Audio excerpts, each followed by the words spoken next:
Me estaba fijando que la única pintura que tiene en este lugar es una de tu papá. Eh, y quizás sería bueno partir, hacer ese rodeo y partir hablando de la necesaria vinculación que podrías tener con,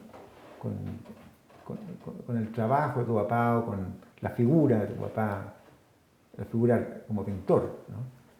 Eh, no sé si hay relaciones.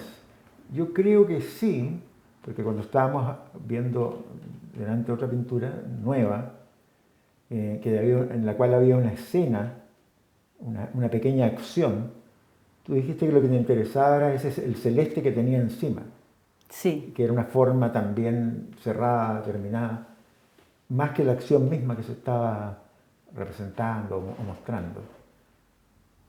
Fue un sí. poco ese tema inicialmente. Sí, bueno, mi papá es Y un hubo... pintor abstracto. Mi papá es un pintor abstracto que trabajó en los años en que había que ser pintor abstracto, así en los 40, 50, y era marxista, entonces tenía por lo menos un discurso hacia mí de la pintura que tenía que ver con eso, con deshacerse de los efectismos y las ilusiones de la pintura para volver a la honestidad de la superficie. Eh, bueno, además, todos los libros de arte que yo vi en mi vida, digamos, antes de entrar a la universidad, eran los libros que tenía él, que estaba toda la historia del arte del Renacimiento, mucho arte bizantino. Y claro, yo vi todo eso y como que aprendí la historia del arte desde su punto de vista un poco. También tenía otra cosa que era que uno le preguntaba por qué hacía las cosas, por qué esta pintura es así, y él decía, no sé. Tenía una cosa como de no dar explicaciones de lo que hacía también. Por otro lado, también tengo este recuerdo doloroso de niña de haber dibujado un pato Donald perfecto por primera vez en mi vida y habérselo ido a mostrar orgullosamente y haber visto la desilusión de su cara ante el éxito del imperialismo en su hija, ¿cachai? Pero sí, yo creo que todavía tengo, igual que él, una cuestión de que la pintura tiene que él decía que para él la pintura era una continuación de ordenar la pieza.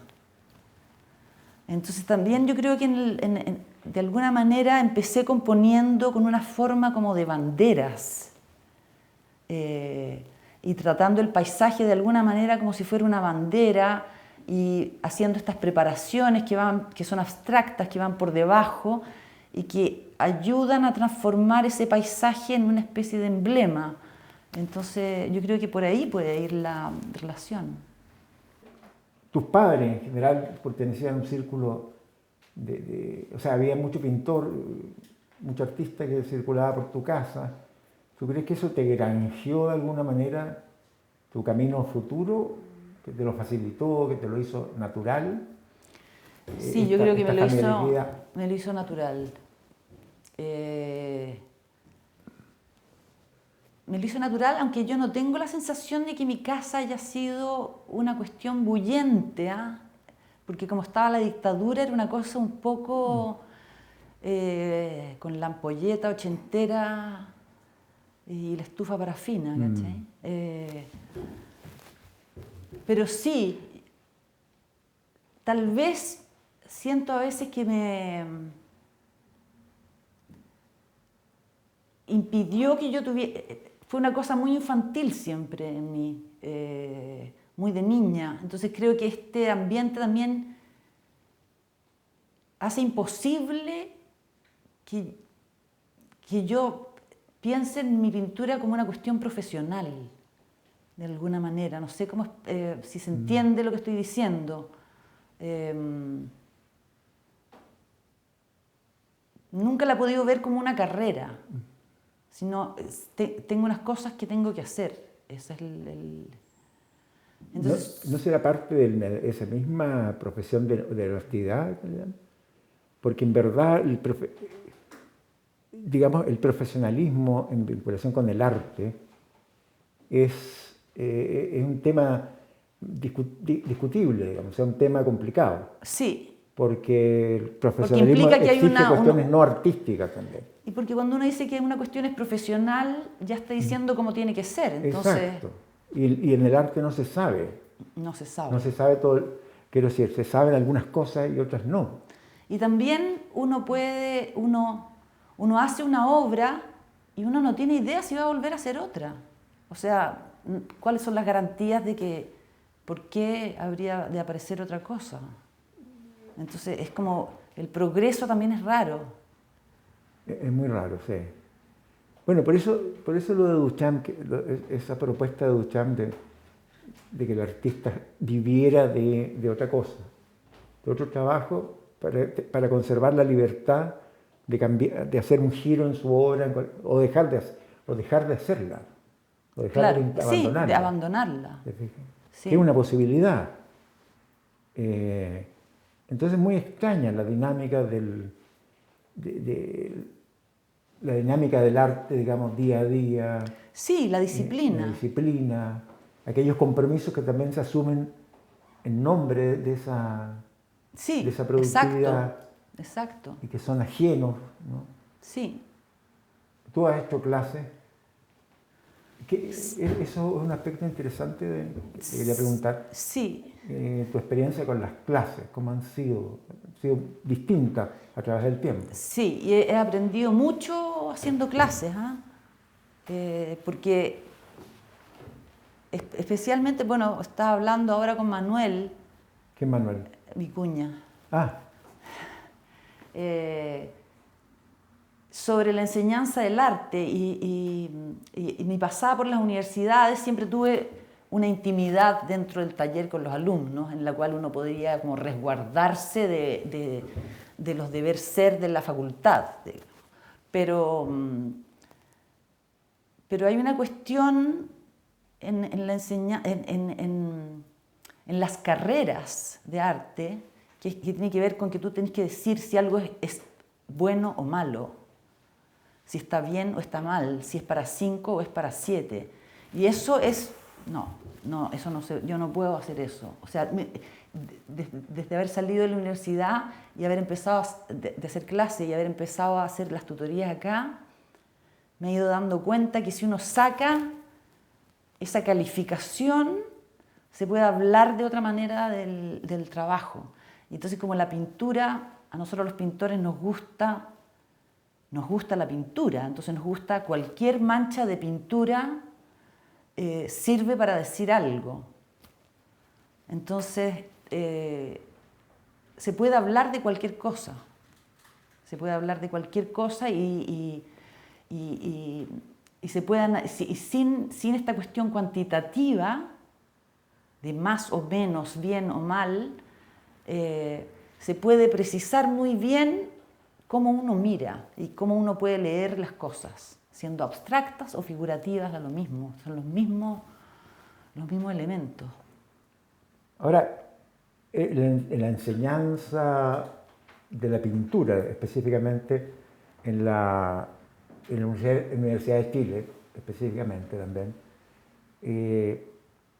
tiene un modelo, una estructura, digamos, como determinada. O sea, hay cosas que se consideran enseñables.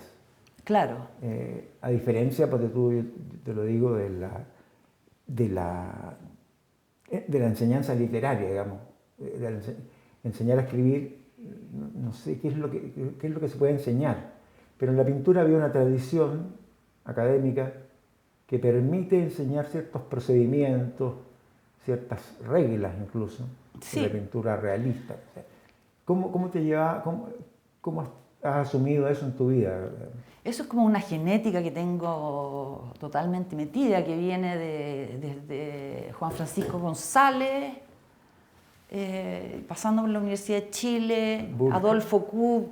Adolfo Kuh, y que es esta escuela del realismo, Claro. ¿no? Donde se castiga el color, ¿Cómo se castiga el color? se lo somete a la luz y por lo tanto el color pierde protagonismo. Y eso implica Y entonces esto pinturas- implica esta grisácea, esta sopa gris desde la que empiezan a salir todas las cosas y que caracteriza la pintura de Chile, porque hay muchos que no logran salir de esa sopa gris, digamos, pero pasa el café y el verde. claro, entonces, y yo creo que si uno está hablando de visualidad, realmente lo único que se puede enseñar es el realismo, porque el realismo es la estructura visual de comparación que tenemos para ponernos de acuerdo en lo que estamos viendo. Entonces, por eso la fotografía es la hija de ese realismo, la reina, ¿no? Porque es indiferente a lo que está fotografiando. Pero también te fijas que el realismo, cuando uno, si tú ves, por ejemplo, en el cine, tienes que editar, porque lo que se llama tiempo real, que es el video conceptual de una persona comiéndose un plato de tallarines, por ejemplo, es insoportable ver un video de una persona comiéndose un plato. En tiempo naturalista. Así El como, tiempo naturalista. Es insoportable, de hecho. Entonces, uno no soporta ver la realidad a su velocidad propuesta como, no sé, en el marco de la ficción, ¿cachai?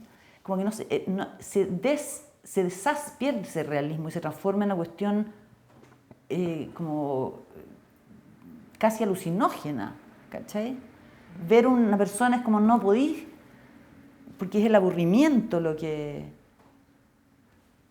El aburrimiento ante la falta de sentido, yo creo. Yo creo que yo estoy de acuerdo con eso. O sea, los gringos editan esta cuestión y apenas uno se empieza a aburrir pasa algo. Por supuesto. La niebla es una gran cuestión para producir atmósfera porque llena y le pone un poquito de este gris a todo encima, ¿no? Entonces hay cosas que van teniendo más ese gris y se va poniendo aclarando en la distancia y cegando a la vez. Y por el contrario, un paisaje no atmosférico, ¿cuál sería el ejemplo más notorio? Digamos? Yo creo que algo muy no atmosférico es un paisaje donde el aire es tan claro y transparente como en el desierto de Atacama, por ejemplo, donde el sol pega como en la luna, ¿cachai? Las sombras son duras, Claro. el cielo es una sola cosa azul, las sombras son duras y cortas. Yeah. Es como un poco lunar un paisaje sin atmósfera, ¿no? Lo que me di cuenta también, viendo las pinturas, que hay un cambio como en términos temáticos, que me llamó la atención, que en una etapa liminar de tu carrera, fue muy importante para ti la mirada fotográfica de tu abuelo, croata, Sí. abuelo paterno. Y yo te veía muy identificada con esa mirada fría de algo que es muy distante, Sí. que en su caso tendría que ver con que venía de un país muy lejano, al que nunca volvió. Había como una especie de proyección, así como emocional, hacia una lejanía. Muy. Y ahora en las pinturas que veo hay una insistencia en temáticas como españolas, digamos, cosa que tú nunca te habías aproximado a eso. Es verdad. Y que es como tu otro lado materno, que catalán. Sí, tenéis razón. y hay escenas campesinas, como que hay una búsqueda de algo en esa otra beta. Sí. Es extraño, porque las dos cosas están relacionadas. Una cosa que yo siempre hago en los videos es como buscar algo que yo reconozca, chileno, pero chileno mío, en películas. En registro de video. En registro de video en cualquier cosa. O sea, en las películas de cowboy hay paisajes chilenos, hay... y también en estas cosas españolas, francamente, no es muy... O sea, si no hubiera un castillito o una casita muy antigua por ahí, sería súper difícil diferenciar. Si no fuera por un olivo demasiado viejo para ser chileno, de repente... pero me produce un abismo ver en una película una cuestión que está como al lado de mi abuela o igual a lo que estoy viendo yo en el campo. Lo que veo es que desde hace un tiempo tú como que has insistido en escenas levemente narrativas, Sí. o que podrían ser susceptibles de ser entendidas así. Como, Sí. Cosa que antes no hacías. De hecho, la figura humana que yo recuerdo de las primeras cosas que tú hacías, estando todavía en la universidad, correspondían a libros de arte abiertos en que aparecía una figura humana. Entonces era la representación de una lámina de un libro. Claro, sí. ¿Te fijas? Sí. Entonces, ¿qué pasa con eso ahora? ¿Qué has descubierto en ese trance? Sí, bueno, incluso una de las... recordando el placer que sentí cuando hice el mural de Rancagua con la Voluspa. Año 93, 3, 4. Voluspa Jarpa. Voluspa Jarpa. El placer de... ¿Cómo se llama la pintura? Se llama El salto a la trinchera. O sea, es súper fácil ponerle título a las cuestiones ilustrativas y narrativas. He trabajado mucho con la Marcela Fuentealba en ilustraciones hace unos años. Y entonces resulta que me está gustando la ilustración, me está gustando lo ilustrativo. Y creo que por esa misma, tal vez esa pregunta respecto de la honestidad y la honestidad de la superficie,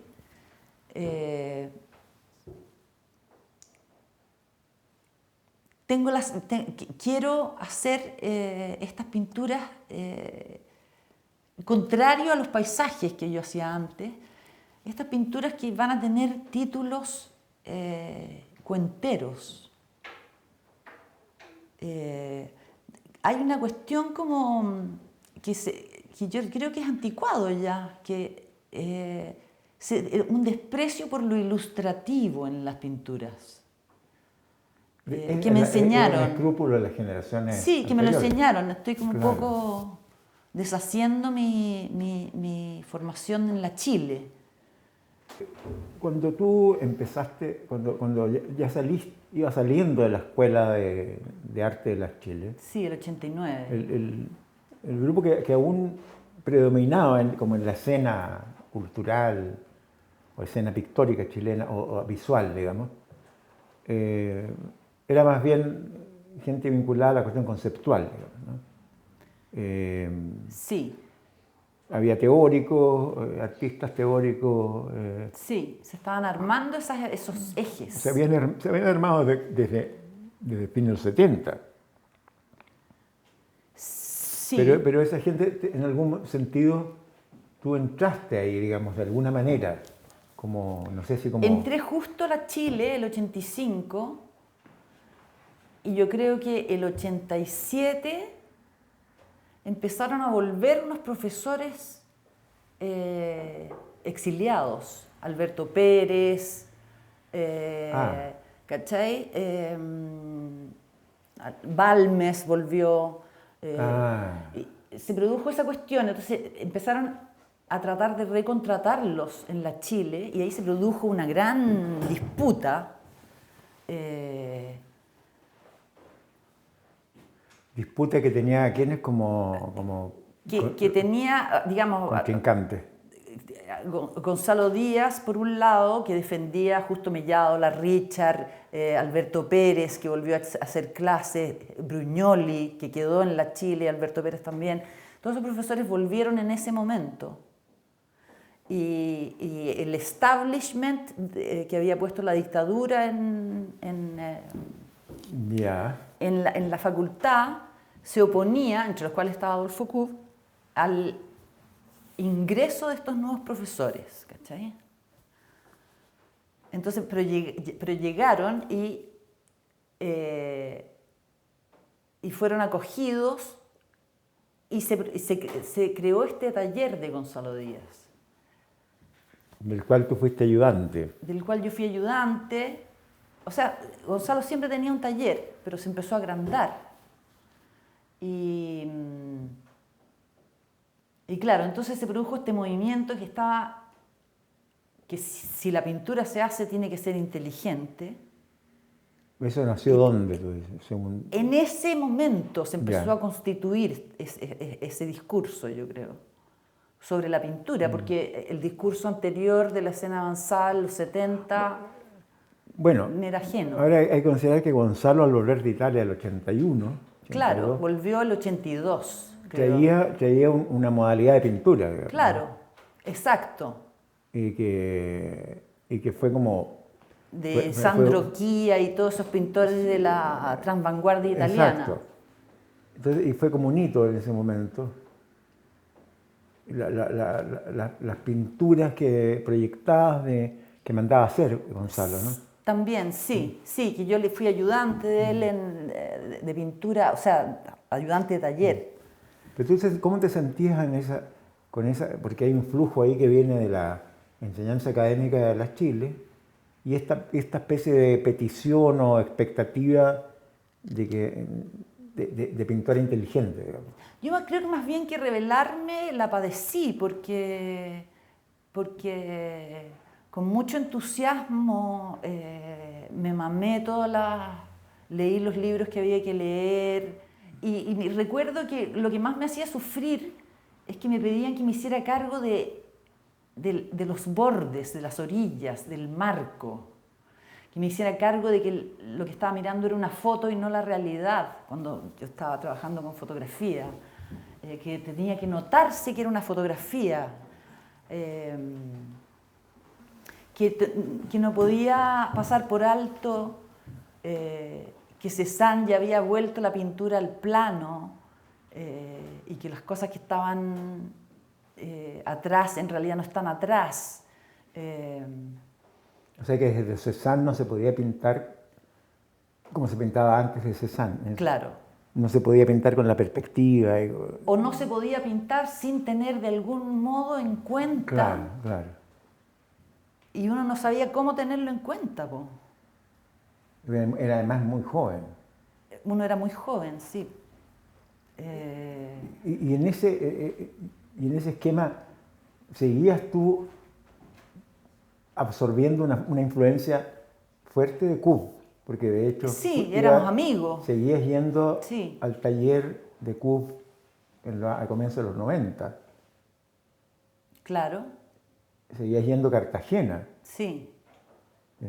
Sí, pero no es que no iba a clase, iba a acompañarlo. Ah, no, pero hay un momento en que ibas a clase. Sí, pero eso duré... ¿Te echó? Me echó. ¿Por qué? ¿Se puede saber o no? Me echó porque... ¿Por qué me echó? Me echó porque como que no me la creía. La pintura de paisaje. Claro, porque yo me sentía ridícula porque nos tenía haciendo pintar bajo la lluvia. Del natural. Del natural. O sea, una escena como decimonónica, ¿no? Sí, pero bajo la lluvia, ¿cachai? Eso. Pero había otra razón por la que me echó.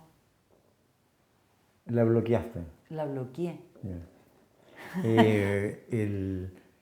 Yo tengo, pues, me felicito de tener una pintura que tiene tu mano y la de Coop, Sí, porque era un paisaje natural de Cartagena, muy nebuloso además, atmosférico, ¿verdad? sí, En el cual este gallo te agarraba la mano y te corregía, ¿no? sí, O sea, pintaba sí. con tu mano. sí.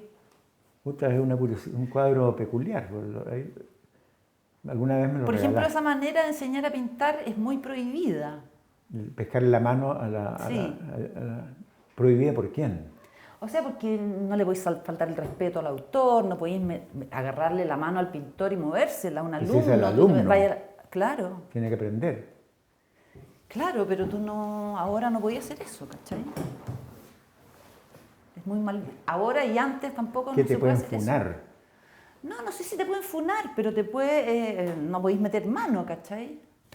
Pero como tiene una ley parecido con la cocina, hay cosas que, Sí, pues. ¿cachai? Que Hay recetas.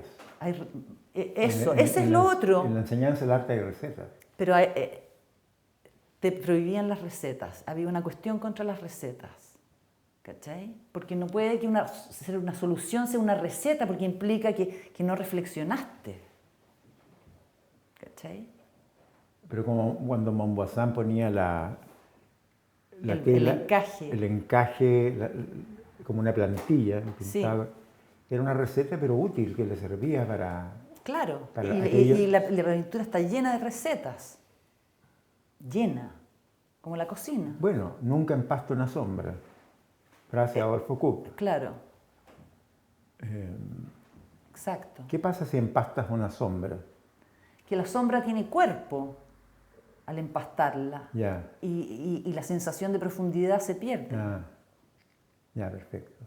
Las clases de Kupp, ¿qué recuerdos tienes de eso? Había clases teóricas y clases Sí, prácticas. sí. ¿No? Se parecían las clases teóricas a las clases prácticas porque duraban como 15 minutos. Ah, Como que ambas.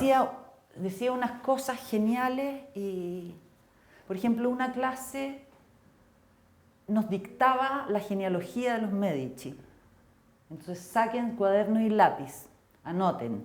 Cosme, padre de la patria. Piero el Gotoso. Tus vínculos son fuertes con la gente que pasó por esta especie de curso o de camino de vida, ¿no? Sí.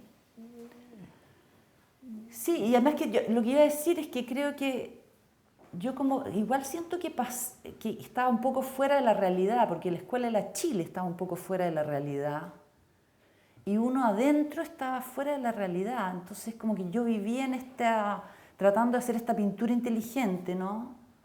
Mientras la pintura cada vez perdía más adeptos. Entonces llegaron los 90, los 91 y ahí la pintura era lo peor que podía hacer si era artista, digamos. Pero estaban esta gente... Yo creo que llegué a un momento en que yo era la persona más pasada de moda de Chile, ¿cachai? Entonces después justo sucedió que pinté mucho encerrada porque no tenía nada más que hacer y se me acumuló una cuestión y hice esa muestra, creo que primero mostré donde Pedro Montes, esa exposición que se llamaba 1979, y después en el Mavi, y ahí como que la gente descubrió que había una pintura y resultó que yo tenía muchos alumnos que aprendían y salí de esa maldición, pero no por una cuestión de haber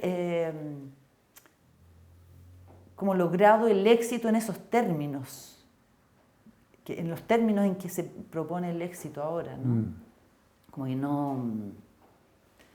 Chilena, me siento más chilena que Violeta Parra, o sea, yo no he salido ninguna bienal, ni una cuestión para afuera. No creo que se pueda producir lo que yo hago en otro país tampoco. Sí, yo vengo de la cueva de la pintura chilena, o sea... ¿Qué es la cueva de la pintura chilena? La Chile. ¿Y qué eso Esa es la caverna, ¿cachai? Implica qué autores, qué tradición. Eso es Juan Francisco González. ¿Pedro Lira antes? No, no. Pedro Lira Para mí no. no me gusta. Me carga. Ya. Bueno. Perdón, No, si no, alguien sí. se llama Lira, ¿cachai? Pero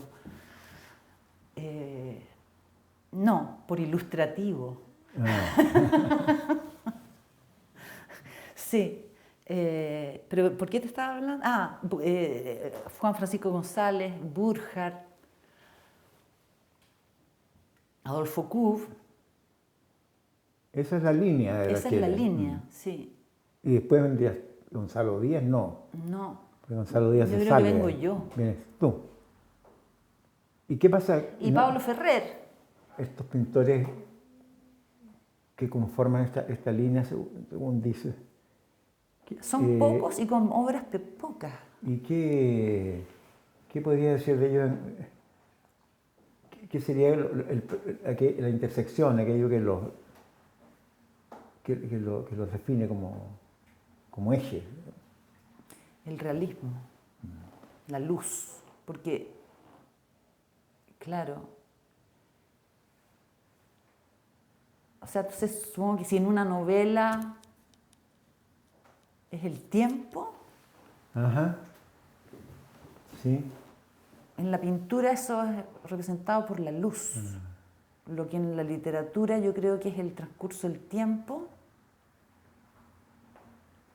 Entonces es la luz la que define, eso es lo que pasa con estos pintores, que es la luz la que ordena los objetos en estos rangos de luminosidad, de sombra, media tinta y luz.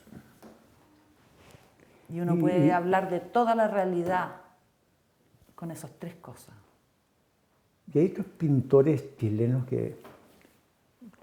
o que hayan pintado acá, como, no sé, Oscar Trepte. Oscar Que Trepte, te sí. interesen, digamos. Sí, Oscar Trepte es en particular un tipo que, parecido a esta pintura de color, es un inventor de grises. Pero Porque el gris es como el principio de realidad en la pintura. el principio de realidad. Claro, porque es el que te dice en qué condiciones están los otros colores. Te los ordena jerárquicamente. ¿Y qué pasa en la realidad misma con el gris? El barrio donde tú Avenida Bulnes. Claro. ¿Pasa algo? Tú en dices términos- porque el color local de las cosas es gris. Sí, porque es todo gris, pues. Esa era una frase de Cook, todo es gris. Ah, no solo ese barrio. No, la manzana roja es gris. Ah, chuta, ya, pero... Claro, en el sentido de que hay una cosa, lo que no se ve de la manzana, lo que la pintura no puede dar de la manzana, porque la pintura es una resta, tenés que sacarle algo a las cosas. No puede estar todo.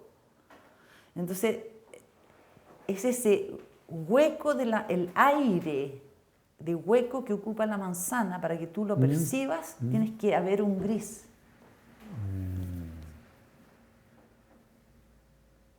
Es como el principio, lo que está antes de la profundidad.